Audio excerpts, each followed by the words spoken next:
All right, I see that it's 6 o'clock. We'll go ahead and get started.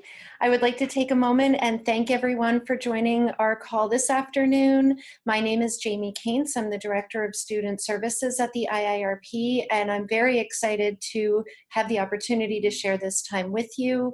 I will turn this over to both Craig and Keisha momentarily, but I first wanted to recognize and welcome our attendees who are calling in from Australia, Canada, Colombia, Costa Rica, Guam, Hungary, Mexico, Spain, Trinidad and Tobago, and the United States, all across the country. So we're very happy to have you with us today.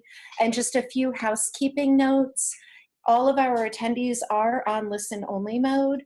If you have a question that you would like to pose to either Craig or Keisha, at the bottom of your screen, if you move the mouse, you should see a Q&A section. Feel free to click that button and type your question in. We will be stopping every 15 minutes or so to answer questions, and then we'll try to carve out some time at the end of the call.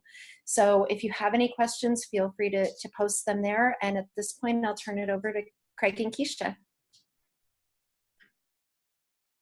Okay, so what we'll do is I'll introduce myself. I'll take a little bit of time, and then Keisha, if you want to, take some time to introduce yourself, and then we'll jump in. And what my hope is tonight is to be able to just provide a snapshot of what it's like to be a student at the IIRP Graduate School and answer any of your questions if you're thinking about furthering your studies or if you're thinking about becoming a restorative practitioner, what some of those things might be for you. So that's really the goal of tonight. And depending on where you are in the world, I'm saying tonight in my reference, but it might be something completely different listening to all those countries. So my name's Craig Adamson. I'm the provost at the graduate school. I've been involved with IIRP for I think I'm coming up on 24 years now. Because I was originally hired in the model programs of IIRP in Community Service Foundation and Bucksmont Academy, working with at-risk youth in foster care, drug and alcohol, and day treatment programming. So I hold several different roles within the organization. I'm still involved in the model programs. I still want to be involved with the kids that we serve. I'm the president of Community Service Foundation and Bucksmont Academy, and then I serve as the chief academic officer at the graduate program. So I'm heavily involved in the portions of the academic program, the online, the face-to-face portions of things, the curriculum, and what that means as far as the student experience. And that's something that I would say to the group is very important to us. We're a small graduate school, and I think that there's a certain level of intimacy and a sense of since we're a single discipline program, that student experience is very important to what we're doing. So that's my intro. Keisha? My name is Keisha Allen. I am a student in the graduate school for IIRP. In addition to that, I'm a wife, a mom. I'm a program director here with a nonprofit organization called Black Family Development, which is a partner with the International Institute for Restorative Practices. I'm also a licensed restorative practice trainer. So I get the opportunity to go throughout our great state of Michigan, training people, educating people, transforming lives, if you will, in this wonderful journey called restorative practices. That's great. Well, Keisha, why don't you tell me a little bit about your story? You talked about, you have multiple different roles. So Yes. What drew you to continue your learning, at a graduate school? I mean, what motivated you to do that? And what has that been like for you, balancing those different roles and taking on graduate work at the IIRP? So what caused me to pursue this journey in restorative practices and to want to enter into the graduate school was because I have a deep passion and love for restorative practices. I, on the restorative practice training level, have been able to see the impact and the difference that it makes. And I said, if there's more information out there to be offered, then I want to get it. So I am pursuing this course because I have a passion and I have a love for restorative practices. I think it makes a tremendous difference in the lives of people, regardless of what kind of role they play. I think everyone absolutely needs it. As far as what has it been to balance? If I'm being honest, it's been a little challenging, but the challenge is worth it. So I've had some ups, I've had some downs, but the wonderful thing about the graduate school, because it is a single discipline, is the intimacy of the professors, being able to reach out to them, being able to receive the support you need, or shall I be personal and say that I need.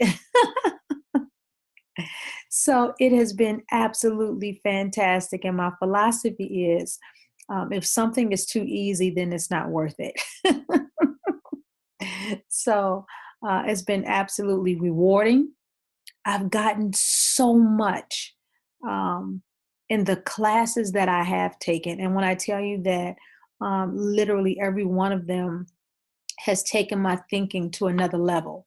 And that makes me a more effective trainer, honestly, and just more effective in every aspect of what I do. Wife, mom, program director in an organization. It's just been beneficial all the way around. That's great. So you're talking a little bit about the kind of different, I don't know, roles or, kind of buckets in which we're talking about. There's training, when we're talking about adult learner, there's a training aspect of things that also counts as part of your course time. And you go to an online platform. We utilize Moodle as our learning management system. But there's this need for this face-to-face interaction in some of the learning and what we're doing. And then there's this additional kind of deeper dive that you're working with a faculty member. Yes. And you could just decide just to take the professional development, or for some folks that are connected with us, they decide they want to become a licensee, or they want to be the person that becomes somewhat of that expert learner, if you will, within their own context, within their own school district, within their own program, within their own region, that they're then training others. Because that's honestly at the end of the day, it's part of our initial mission is really impacting civil society. So how do we impact community members, other folks within school, other systems, criminal justice, all those places that we want to impact, reducing the school to prison pipeline, all those pieces that we're all very passionate about. But there's a training aspect, but then there's the graduate education piece. Help some of the folks that might be very new to this, Keisha, that are going, wow, this is kind of confusing. It's different than other higher ed areas. What that experience has been like for you. So I believe it was 2014 when I actually became a licensed trainer. And in order to become a licensed trainer, you had to have the seat time. I had the 4 days of the training. And what we did at the agency that I work with was we wanted to make sure that we weren't just becoming trainers, but that we were implementing what we had learned. So we took some time after that to really dive into restorative practices, actually implement it in the organizations and the schools that we were involved in. And after being able to get some anecdotes under our belt, if you will, IIRP came in and we were able to become licensed trainers. So it wasn't just me, it was a group of people that I was able to become trainers with. And that was also another 4-day process, very detailed, which I love because it literally equips you to be effective in what you do. And after being a trainer since 2014, I knew that there was other opportunities that IIRP offered. One of them in particular is to be able just to receive a graduate certificate. And you do that by completing 4 courses. There's specific courses that you have to complete. 2 are required, 2 are electives. And I decided to go on and pursue the graduate certificate. And after pursuing the graduate certificate, I said, man, I don't want to stop. This is so good. There's so much more I want to learn. And so I figured there were only 6 classes that I would have left to do in order to get the master's degree. So that's what I did. So it's just been a really building block journey for those people who are new to restorative practices, whichever place they decide to enter in, whether it's just receiving the training, whether it's becoming a licensed trainer, whether it's wanting to dive deeper and get their graduate certificate, or as you say in your words, become an expert in restorative practices and pursue the master's degree level, whichever area their life will allow them, if you will, to become involved. I greatly encourage it because it's not just about receiving education for yourself. It really does put a mandate on us as students, as individuals, to do something with the information that we have. And that information allows us to make a difference. So I think that really helps frame for folks that it is a little bit different in regards to how you become connected and to what level. So not everybody becomes trainers. Keisha works and does that through her organization in a region that, yes, is supported by IIRP, but they do a lot of that on their own as well. So, it's something to be able to get restorative practices going and connected. And what does that mean in your own context, in your own neighborhood, Michigan, Detroit, whatever that might be? I think the other interesting part of this, so we have a lot of international folks that are on the line. One of the courses that I used to teach was IIRP 623, which was Restorative Justice and Global Perspectives. And that, restorative justice or restorative practices might look much different in Keisha's context in Detroit than it might look like in what's happening in the justice processes in Costa Rica, where one of our offices are located, and some of the work that, honestly, I think is really groundbreaking in regards to judges that are coming down from the bench and facilitating a restorative conference. I mean, that's just amazing that judges are doing that rather than, some of the things that we see in the States. So there's different ways that I think that as learners and, I use the word expert, but expertise in your own area. And it's more because I think that that's really what we find students are attracted to. And I think Keisha is one of those model students, or in regards to she's, a mom, a wife. She's someone who's right now an active practitioner who has a lot of experience. So when you're in these online exchanges, it's really important for us to create a learning community.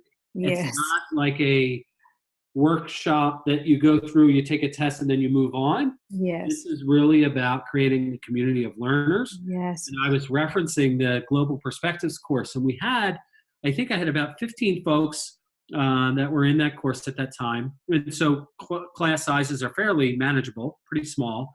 I think there was 8 or 9 different countries represented in that one course. There was a lot of different perspectives. So when you're thinking about, coming to an online learning platform and creating a learning community, it's not just what's happening in the US, but it's also thinking about what's happening globally. And Absolutely. you can really be influenced by other folks. So it's not totally faculty centered, although, as Keisha said, we try to be very helpful and engaging and set up the curriculum. But I think where the magic really happens in the learning is between one another and pushing one another and, thinking of different ways. So I don't know if you've had any of those experiences in any of your courses, Keisha, that you can highlight about maybe an experience or something that's happened in your learning community with other students that might be helpful for others to understand.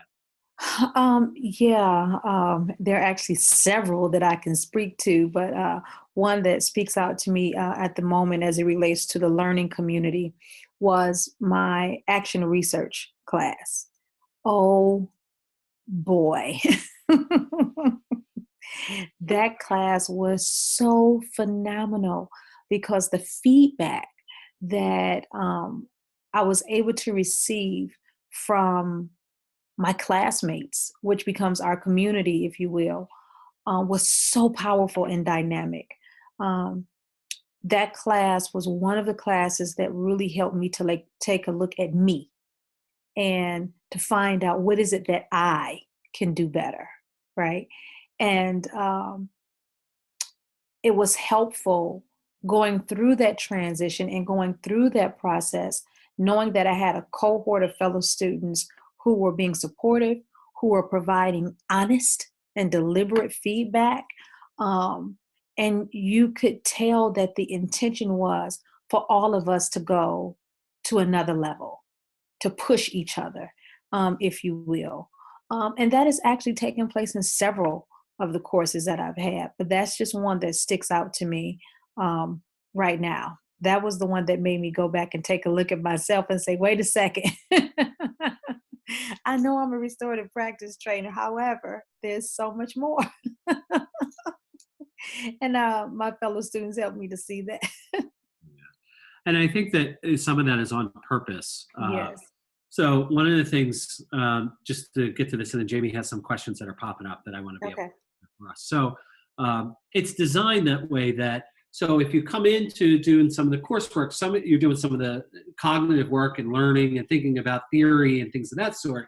But right away, we want folks, whether they're in the graduate certificate track or if they're thinking about getting their master's, that the action research courses, so now I thought about it and I start to understand theory, now I put it to work, right? Yes. I'm going to do a project, I'm going to put it to work, and I'm going to wrap some outcomes or some measurement around that to see what's truly successful about my own. Yes. So put some evaluation around it. So that's really important, and I think that's one of the designs for the courses overall is that there's a heavy practitioner focus. Yes. And what we're doing to really understand some of that nitty gritty, and it's not all theoretical. Yes. So I think that was a great example to provide for folks. So, Jamie, what are some of the questions you have for us? Thank you. I have a question about applying to the graduate school. Can you begin taking courses like RP 500 and eventually possibly apply it to the graduate school? Do you want to take that one, Craig, or do you want me to go ahead and answer it? Oh, go ahead. You know that best. So for Okay. those of you who are on the line, Jamie does a lot of the student support services. So you're getting to see her live here today as well if you're interested in the program. So when you have questions and you call the office, many times you're going to be talking to Jamie or Cami. So you're getting a face with the name and the contact right here on this webinar. So Jamie, why don't you take it? All right, I'll take that one. Thank you. So we do allow our students to take 4 courses before having to apply for admission to matriculate to the degree program. You may start with RP 500, you may start with RP 506, which is Restorative Practices, the Promise and the Challenge. RP 500 is a hybrid course which combines the 4-day basic restorative practices professional development event that Keisha mentioned earlier, followed by a 4-week online course. That is one of the required courses for the certificate and the degree, so it's an excellent course to start with. But for individuals who can't yet get to that 4-day event, the Restorative Practices, the Promise and the Challenge is a fully online course with no prerequisites, and you're welcome to begin with that course. And both of those courses can be applied to either the certificate or the degree as you choose to move forward. So if I didn't answer that question, or if you have follow-ups, please feel free to add additional questions. There is another question that I will leave to Craig and Keisha. How does the community of learners work for mostly remote students?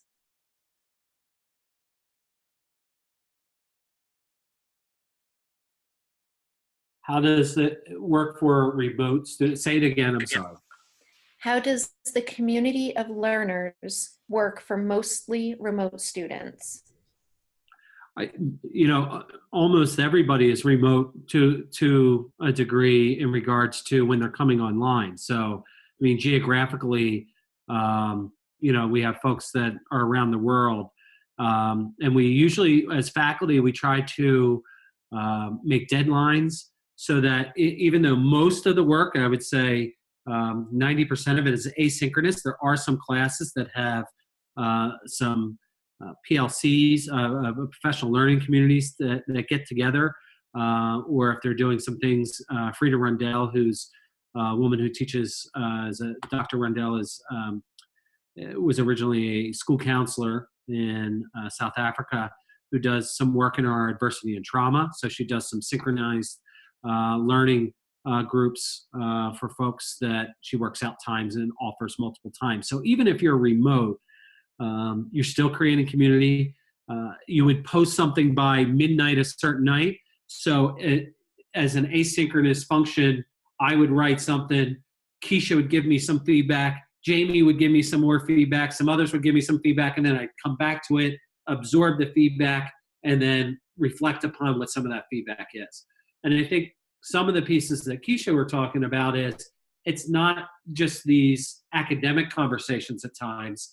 Folks come into some of the courses thinking that they're going to learn how to deal with other folks, but then really start to do some self-assessment about how am I responding in these certain circumstances, and really doing some self-reflection and thinking about different ways and different perspectives on how I'm going to approach things. So whether you're, geographically removed, you just need to have, an internet access to be able to engage with that learning community. Do you think that answers the question, Jamie? Am I hitting on what you think is the context of the question? I think so, but I will follow up. Okay. And one additional question popped in, and then you and Keisha can continue. If I'm interested in or planning on attending the 4-day in-person professional development conference, how do I apply for the online class that follows? I'll take that one. It's very, very simple and very straightforward. Once you're attending a professional development event with the IIRP, that becomes part of your permanent record.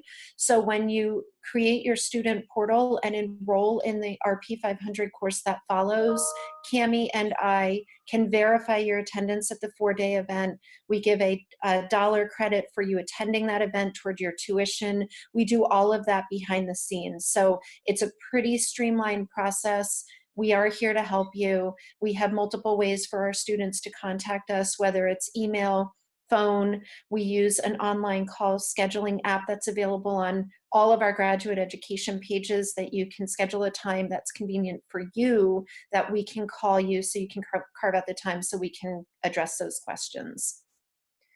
Great. So Thanks. we'll continue on. There are a few other questions, but we'll let you continue your conversation and get back to them. Okay, great. Well, Keisha, let me ask you a little bit from a professional perspective, because I know I get that quite a bit when I'm talking to students about, so how does this apply to the work that I do? And you've just done such wonderful work with Black Family Development in Detroit. And for those of you who don't know, we have 2 international conferences a year. We're really excited to be coming to Detroit in October. And so, we're really hoping to connect with folks, and it's going to have much more of a community engagement focus coming up in October.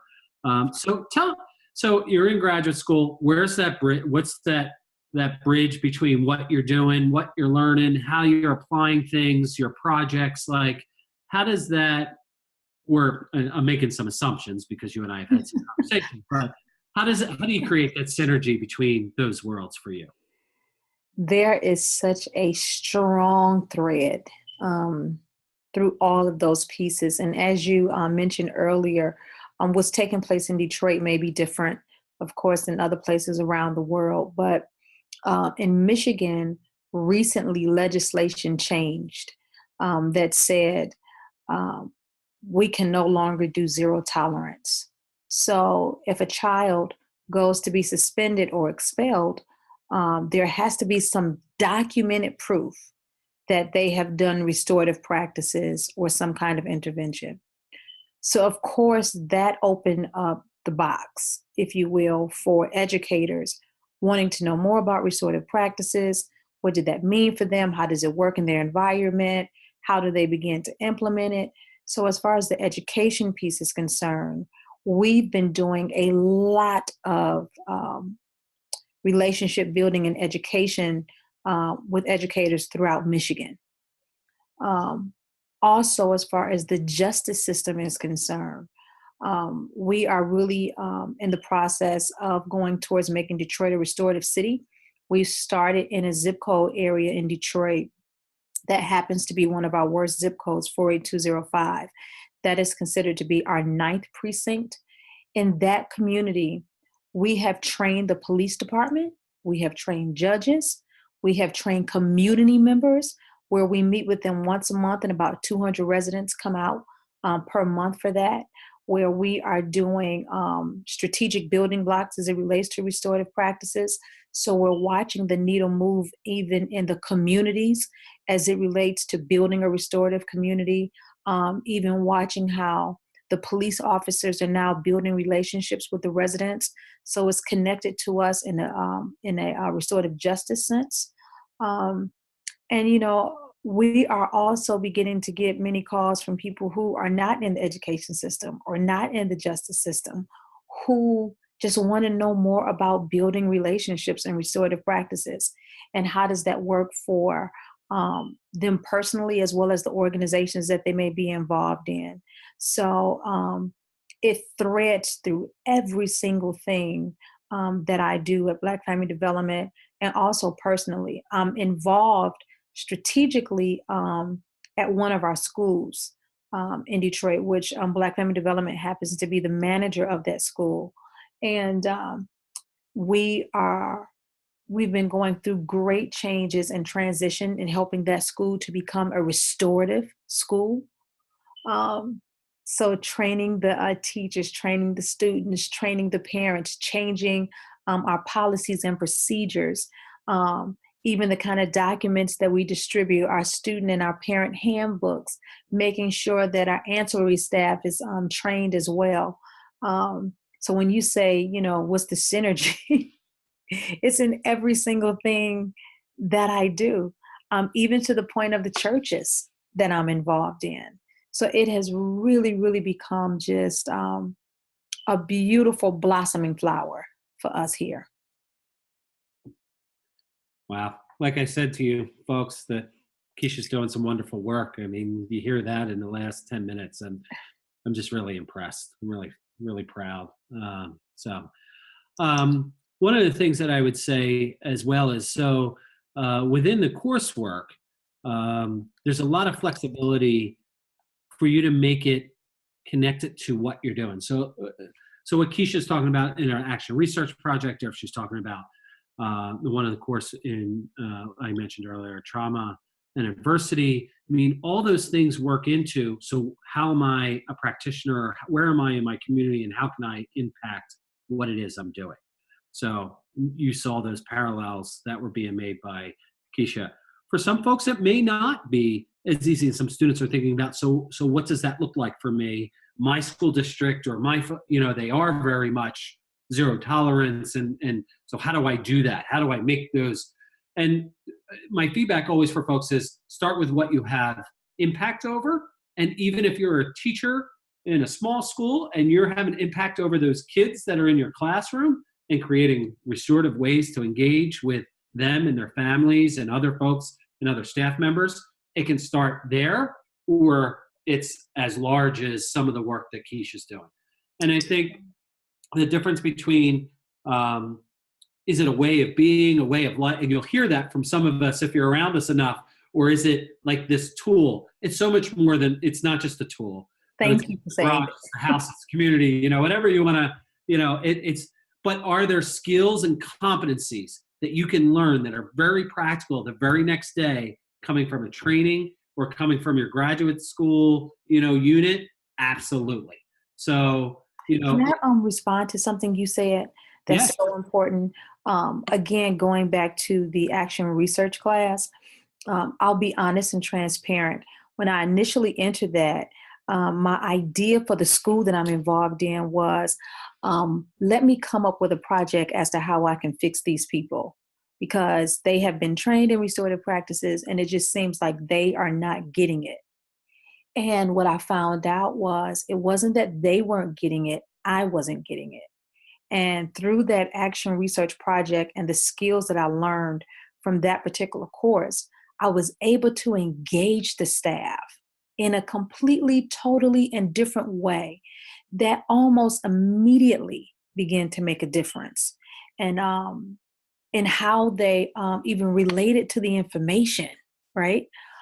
Teachers all of a sudden now felt more comfortable with implementing circles in a proactive way, as opposed to only using it in a responsive way.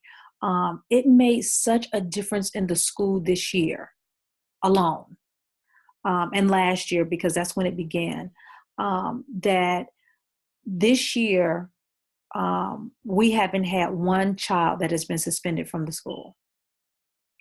This year, in that particular school, I believe we have about 70 to 80% of the staff that is consistently engaging in and using restorative practices.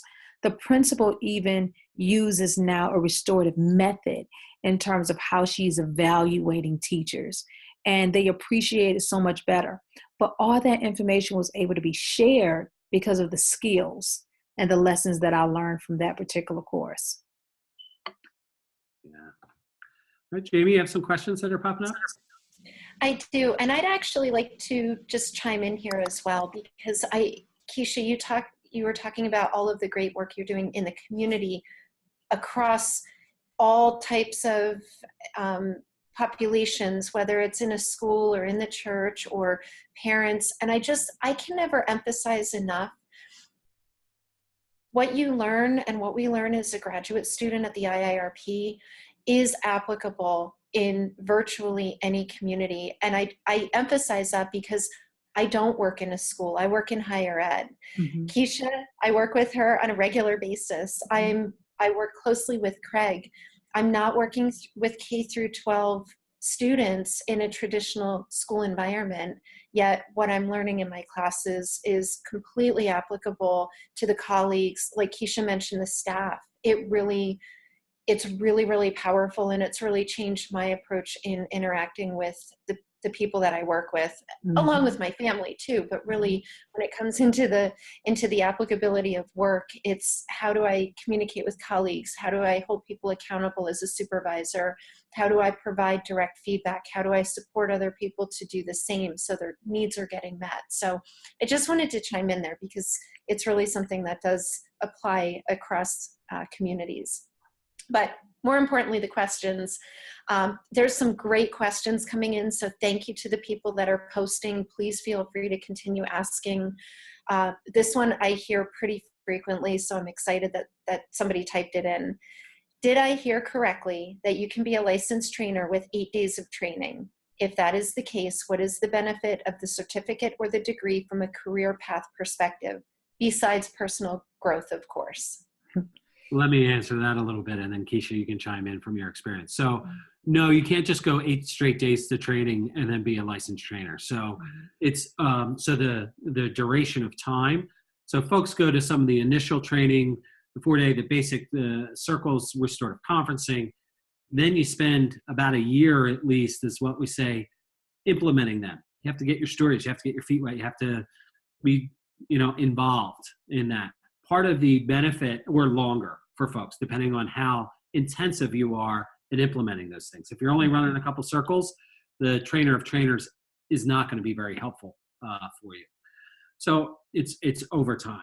One of the things that we've designed specifically is if folks go through and get their certificate, so it's 4 courses, the 500, the 525, which is the action research, and 2 other electives of your choice, depending if you're an educator, you want to take education type courses or justice or trauma and adversity, whatever those things are, you have a lot of choice in this program with a lot of support from advisors. You call any of the faculty or your advisor, and Jamie will help you through what are the courses that are best for you.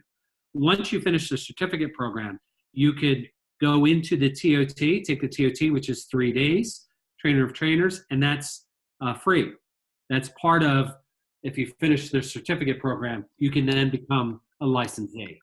So it's our way of saying, when you're done the certificate program, you should be able to go back and train other folks. You should be knowledgeable enough and have enough experience of implementing restorative practices that you can go back and train people at your school, your community, your office, whatever that might be. within your context. So hopefully that answers that. So it's over. There's not this, okay, you go to 8 days of training, why should I even practice or whatever. It's over a duration of time. Yeah. And let me say, I'm so happy that you clarified that. When I initially came in, my path was a little bit different. But one of the things that I love about restorative practices is that we're constantly learning. And from that, learning of lessons, we're able to perfect certain things. It's so important to be able to practice and implement and experience restorative practices before you even become a trainer. That's from my experience. You meet people when you become a trainer from all walks of life, and that experience actually helps you in the training, because every single training is different. While the information that we deliver is the same, the community that comes together in those meetings are different. And you have to be able to offer them something, right? And so when you spend that year implementing restorative practices, experiencing restorative practices, it's actually those key antidotes that really, really help you to become effective as a trainer. And some folks just want to go through the training but never really become trainers, but they want to have the experience of what it would be, or at least be certified in potentially being a trainer. So that's an option for some folks too. I also see, as far as some of the questions, Jamie, that you're getting to, and there's also one that's posted, they're kind of all similar as far as kind of the tracks or the course routes or routes to, how do you go about doing it? So I was just sharing, there's a lot of choice. So Keisha might choose certain courses based on what her needs are as a learner. And we usually, as an advisor, as we're doing things in a plan of study, once you get to matriculation, it's what are your needs as a learner? What are you hoping to accomplish? And through that plan of study, we're really helping you get to meet those needs. So we don't have a delineated way to say, okay, here's your journey from A, to Z. It's negotiated along the way. There's plans of study that get you on that trajectory, but if you wanted to change some, you could always negotiate that through. So after taking 4 courses that you go through, and like Keisha said, she got to that, which a lot of other folks do. They go, okay, I'm making a commitment to get to the certificate. They get to the certificate and go, I want more. And depending on what courses are being offered, you go through the application process, you matriculate into the program, and then you choose what that plan of study is based on the courses given and what your needs are as a learner. So you could have an education focus. One of the questions is, what's the education track? There are upper level courses that are specifically geared towards educators, or I've had educators that want to branch out a little bit. I had a Canadian elementary school principal that wanted to take the restorative justice course because he's a part of this justice board as part of the school in the community in the evening, and he wanted to learn more about, so what does restorative justice bring?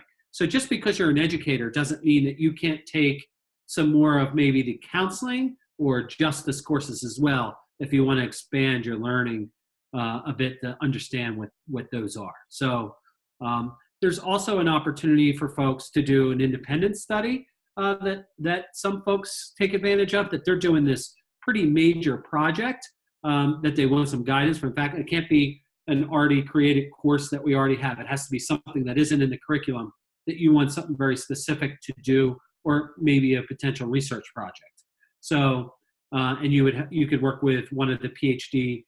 Faculty members, and we have quite a few different folks with different expertise, from, I mentioned Dr. Rundell, to Fernanda Rosenblatt, she's a criminologist that's in Recife, Brazil, to Alia, who's done a lot of her work in research. So we have quite a bit of diversity and different folks that can bring different things to whatever project that you're thinking about. So, and as in regards to the graduate program addressing trauma-informed practices, you would not be get a designation or a certificate saying that you're a trauma-informed practitioner. And I know that coming from the counseling background, I know that there's those designations. are there conversations or are there courses that are specific to dealing with trauma and adversity? There's kind of that range.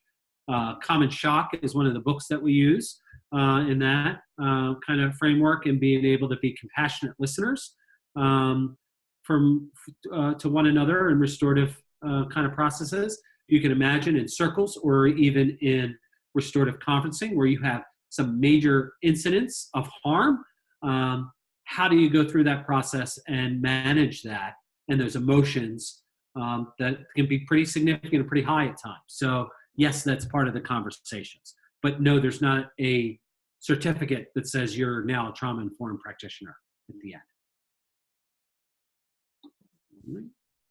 We also have a question about hybrid courses. I think Craig or Keisha, if either of you would like to jump in, but I think the conferences that are coming up are great to highlight as a potential hybrid course, the leadership, and I know we'll have a symposium in 2019. So do either of you want to grab that one?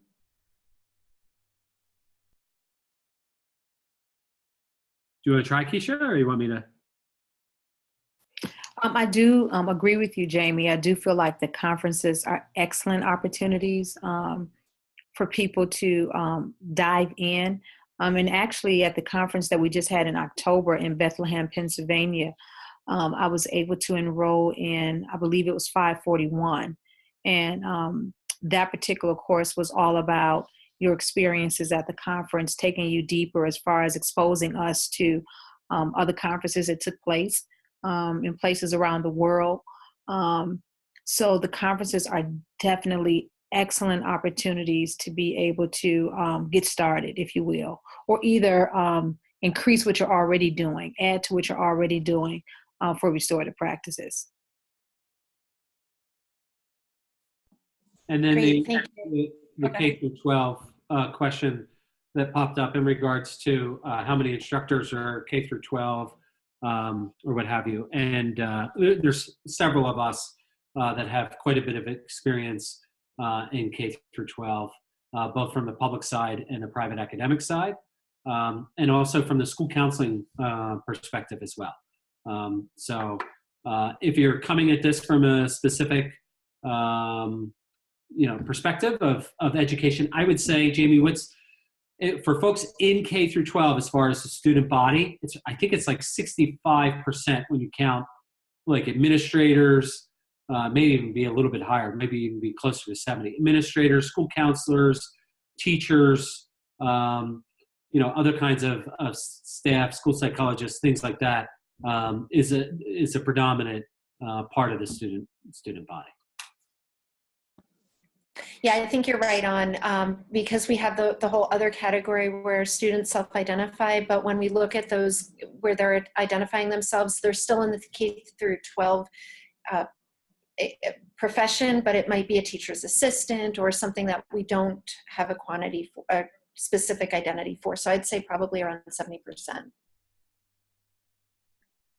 But I would also say to add to that, for those of you who are not in K through 12, I think that this, we talk about it as an emerging discipline, right? That we're wrapping research and thinking about theory. And we need folks that are going to continue to write, and there's some scholarship around this. One of the things that I'll share here, part of our strategic plan, and one of the things that I'm working on is a thesis track in addition to what we're doing. And then hopefully by 21, 22, we're hoping to create a doctoral program.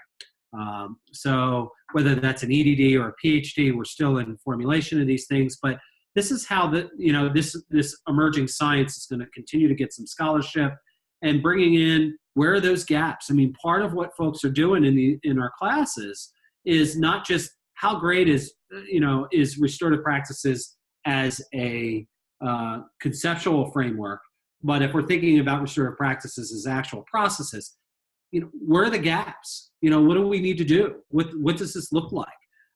We talk about reducing, the school to prison pipeline. How well are we doing that? Is it really working? We're pulling in, I think that there's definitely some social justice pieces and when we talk about movements, right? People talk about restorative practices as a potential movement, or social justice and how they're, intertwined with one another, and what are some of the goals there. From a U.S. context, that's very important, but also from an international context, where we have Borbala Filegi, who's working in Hungary right now. She's one of our professors who's doing quite a bit of work, working with radicalization as well as refugee camps. And so what does that look like in a post-communist country, and looking at, so what are those narratives of folks that are in these small villages, and how do they create new narratives, in their communities, and what does that look like from a restorative practices frame? That's some difficult stuff, folks. That's not easy. And so we have a lot of work cut out for us. And that's where I think in this growing body of us being connected, it's not just education.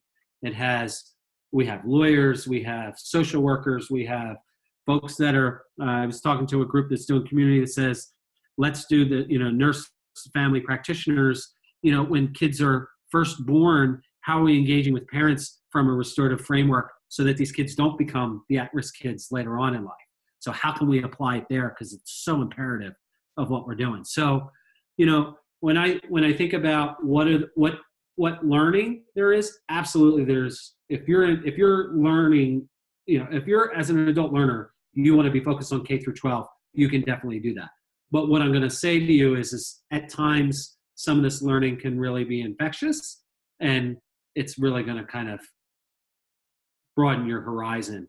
And I think the conference is one of those where all of a sudden you see all these different things that are happening around the world and go, wow, there's so many more applications to this than what I originally thought. So, and I think some folks, Keisha, you talked about a story where you were asked to first go to training, and you're like, I'm too busy. And I hear that story often. Yeah. The CEO of Black Family Development actually called me, and I used to work for Black Family Development previously, and I was operating in another role, and she asked if I would come back to the organization. And she wanted me to create programs that would increase parent participation, which we were able to do by 2,400%, and also improve outcomes for children in the areas of academics, behavior, and attendance. She said, however, I need you to attend this restorative practice training. And I was like, oh God, no, please, not another training. So I asked her how long was the training, and that discouraged me even more. But I tell you this, I'm so happy that I attended those trainings, because it wasn't just about learning how to engage on an education level. One of the reasons why I'm so passionate about restorative practices is because it started off helping me personally for some things that I was experiencing and going through. And restorative practices was actually able to give me personal answers for how to begin to lift myself, if you will, out of those circumstances and situations. That's why I know that restorative practices is beyond just the education field or just the justice field. I often tell people in my trainings that if we've gone through this training and you haven't looked at yourself at some point, then I haven't done my job, because that's what it actually helps you to do, right? So yes, I was very reluctant to attend those trainings, but when I tell you that was the best seat time in training that I've ever had, which is why I'm still so much very involved with it. Thank you. I'm just going to jump in briefly. We are coming up on 7 o'clock. We have about 11 minutes yet. There are a few more questions. I do want to ask and just make mention to those that are participating that I will be posting a survey link in the conversation thread, in the chat thread. Your feedback is really, really important. This is a relatively new format for us, and we'd love to hear if this was helpful for you, what we could have included that wasn't included, maybe what could be omitted. So please just it'll take about 2 to 4 minutes to complete the survey. I'll be posting that shortly while Craig and Keisha continue to address the questions that came through, so thank you. Okay. So the next question that comes up is, So to what degree, looks like, I'm going to summarize a little bit here. How does critical race theory become integrated into restorative practices, approach, analysis? This is coming from a white male teacher who's doing circles with students of color and thinking about the dynamics of power and cross-cultural communication. So I think that these issues come up often. It's a thread throughout the program about how do you include stakeholders that are important to whatever, whether it's proactive or responsive. So from a critical race theory perspective, I think people can bring that in. It's actually brought in not only from a race perspective, but also from some other areas in regards to gender identification. And what does that look like in regards to power imbalances within a circle? And, you know, whether people identify with certain genders or don't. And I think that, so what does that look like and how do we include voice is probably one of the paramount pieces of restorative processes of what does that voice look like and how do we have, and I think that we're coming from a cultural humility perspective more so than anything else, not a cultural competence, because I mean, I'll speak for Craig, his own opinion is that I don't know if there really is a cultural competence. I can't become competent in all cultures, but I can be very curious and have some humility about being a learner about what other cultures are and to be a learner in that. And I think that that's what restorative brings to the table. And I think that that's what some of the conversations, at least in the courses that I've taught, has been kind of what we've tried to set up for one another. How can we become learners in that? So I don't know that it would be a certain circle process to do that, but what's the frame of reference in which we're entering that circle or that space with one another? That's really important. Keisha, I don't know if you have anything. I just want to share a story with you real quick. There was a teacher at one of the schools, white male teacher, had in a predominantly African-American school, and the teacher and these students had great challenges with each other to the point where the teacher, when he was upset, he would punch the cabinet in the room. Yes. And he came to a restorative practice training. I was able to follow up with him with some coaching afterwards. And I'll tell you this, one of the most powerful things that he said to me was, he said, I thought this was really a race issue, you know, me not understanding my students. And maybe there was something that I needed to learn about my students. He said, and what I realized was it's a relationship issue. Mm. And he began to move towards the students in a more engaging way. They respected him. He respected them. There were no more cabinets being punched. And when it came to responsive situations, he was equipped with how to handle those situations. And so while I believe that, you know, race, of course, and those pieces do matter, I believe what crosses those barriers is having a value and a love for relationship. And that's what restorative practices is about. Great. And I will say, you know, as far as scholarship and practice and process, restorative practices needs a lot more insight in what that looks like. You know, what is best practice? What are, you know, what are ways to approach different situations, different cultural contexts, and so, you know, and that's why we need more and more students doing that scholarship, getting out there, being the practitioners. Yes. And so there needs to be, you know, if this is really going to be an emerging science, and we're, you know, if we're really going to say, hey, this is going to be something that's really going to grow, we really have to be critical too. And there's a lot of space in the graduate program to say, let me take a critical perspective of this. Let me challenge some of what the structures or systems are, the power imbalances, and let's start to think about a different way to frame or think or act or proceed, whatever that is. me and Keisha talked about a little bit earlier. It's something that the legislation of Michigan is phenomenal, and I love it. And we've seen it in North Ireland, and we've, John and I were there just this past year. But sometimes when really good legislation gets put out, it gets missed in practice. By the time it rolls down to the practitioner, it's really missed. So we really need to have that ethos of what is true restorative practices and what do we want it to look like. And we have to be the ones that are, I guess, measuring the quality of what it is. And I think Keisha was talking about that. Like, I'm going to the school, they're all trained in it, and I have this higher expectation for what I want to see happening. It's all of us as restorative practitioners really need to take that on and that responsibility. There's not going to be a restorative code enforcement office that's going to come in and do any of that. So that's what I'm hoping as learners and scholars that we continue to do.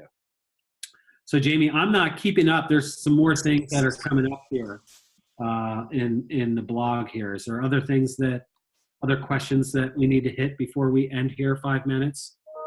No, I actually think we covered all of them. If anybody does have last minute questions, please use the Q&A and jot them down now. I did send the survey link through the chat feature. I also shared my email address in the chat feature. So I hope that we were able to get to the questions, but I'm sure as you're signing off or as you're thinking about what you heard tonight, you're likely going to have additional questions, or you may look for more information. So I wanted to make sure to leave you with contact information. While I may not be the person that can give you the direct answer, I can definitely get you directed in the right direction. So feel free to contact me. My email's in the chat feature. I don't see any other emails that came through or any other questions. So I think we could probably, Okay. So I just have some final, did you have something? I'm sorry. We did get one more question. I'll ask it. Keisha, are you willing to share your email address with participants? Yes, they can email me I guess I can type it in. They can email me at blackfamilydevelopment.org. So I will type that in. Like, you have to tell me how to do that. At the two in the chat. There we go. Thank you. Keisha is doing that. Something I want to say to folks. So one of the reasons we have a flexible way for folks to get involved is so that you can take a course and not go into the matriculation process until you decide you want to move forward with that. So go to a training, take a course. Trainings happen all over the world. You can see on the maps where it is. So, kind of your action step is take that next step is what I'd say. If you want to talk to Keisha as a student, or if you want to talk to any of the faculty members, we're always available and willing to engage with students about what they're thinking about and what the courses might look like for you as a potential student. So we're very open to any of those things. Or you just might want to check out one of our conferences and come out to a conference and start to experience what that's like and get to know us. And I usually try to have several faculty at each conference. We have a breakfast, or I shouldn't say breakfast, a coffee with the faculty on one of the days. It's a way for us to get out there and connect it with different folks. So that's another way for you to get to know us and get connected with us. So we have Toronto coming up here in a month or so, at the end of April, beginning of May, and then Detroit in October. And then I think we're going to, where are we going? Belgium. The following Kortrijk, Belgium will be the following spring in 2019. So that's another way to get connected with us. But we really appreciate the time with you all and all the questions, but keep them coming, get connected to us. And my one takeaway is, we can do one takeaway as we end here is I'm just really impressed and amazed at all the wonderful work you're doing, Keisha. So awesome. So Keisha? I just want to say thank you all so much for allowing me this honor and opportunity to be a part of this. I'm a strong advocate for restorative practices. For those participants who are listening, whichever area you feel most comfortable with getting started in first. I strongly encourage that you do it, even if it's just going to attend a training. That one training, I guarantee you, is going to make such a difference. So the objective is just to get started, period. So thank you, Jamie. Thank you, Craig. Behind the scenes, thank you, Steve. Thanks, Keisha. And I would just like to thank everybody for joining. Craig, Keisha, thank you so much for the conversation. Keisha, it's always a pleasure hearing what you're doing. And I'm really anxious to see you in Detroit. Yay. And learn a little bit more and actually experience the community where you're working. Yes. So I'm looking forward to that. But my one takeaway for our attendees, stay connected with us. Give yourself the opportunity to learn. And yes, it can be challenging, and yes, it's going to take time, but some of the greatest growth that I've experienced has been in the environment and the coursework and working with other students and just being challenged to look at my own practices and my own behaviors. I've personally experienced exponential growth since I've started here. I can't speak highly enough about it, and I would like to hear from all of you, and I'm happy to provide the support that you need to get started. So thank you for joining. Thank you. Bye, everyone.